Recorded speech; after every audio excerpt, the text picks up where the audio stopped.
identify unsafe applicants. In some states, convictions for driving under the influence will only be revealed on a motor vehicle report, not on the criminal side.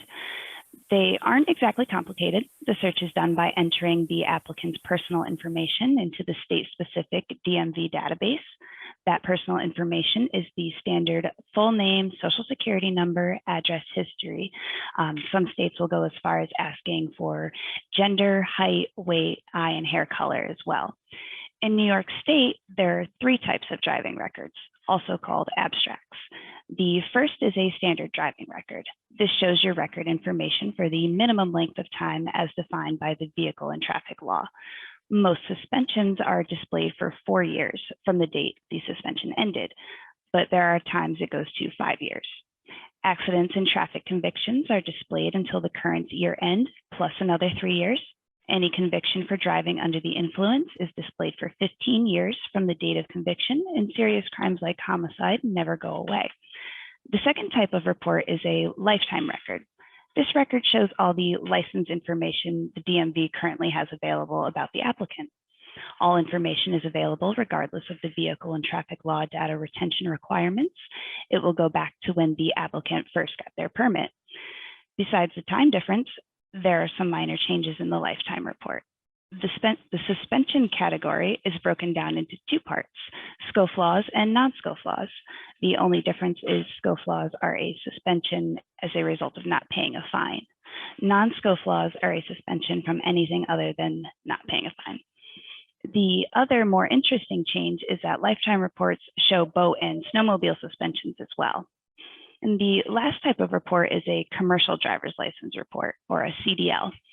This report shows information that is not available in a standard report. It includes suspensions, convictions, and other licensing actions in any state and any vehicle. It is still subject to the vehicle and traffic law, but it does show medical certification status and self-certification information. Compared to other industries, driver turnover is extremely high, and it doesn't show signs of stopping. With so many people switching jobs, the onboarding process can become a lot to handle internally. Getting new applicants checked and through your internal process can be critical at times like these.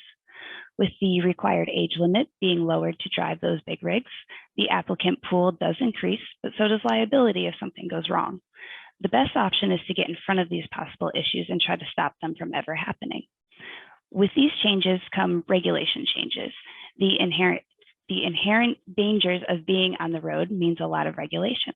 The Federal Motor Carrier Safety Administration, or the FMCSA, maintains regulation over driver qualifications. Everything from licensing to maintaining files falls under their supervision. Background checks can ensure you are staying compliant with these new rule changes. And here at CI, we typically use the standard report.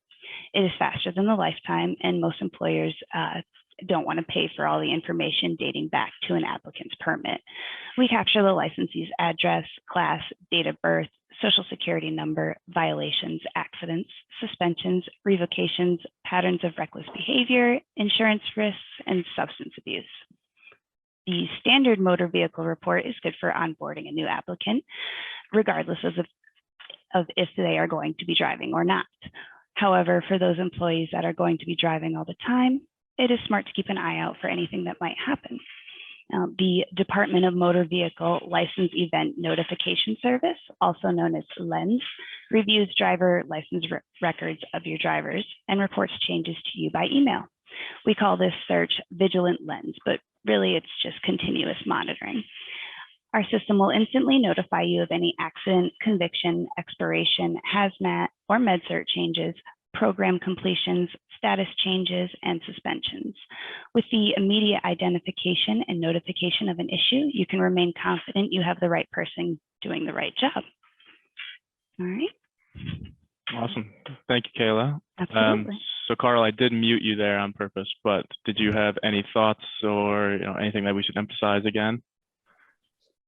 No, I mean, no, that sounds pretty good. I mean, I don't think you want to overcomplicate things right now. Exactly. I think the real key is just, there's a lot of stuff there. The main takeaway is there's a lot of little details there. So you have to have somebody involved that either is going to learn it all very quickly or somebody that already knows it that can help. Excellent.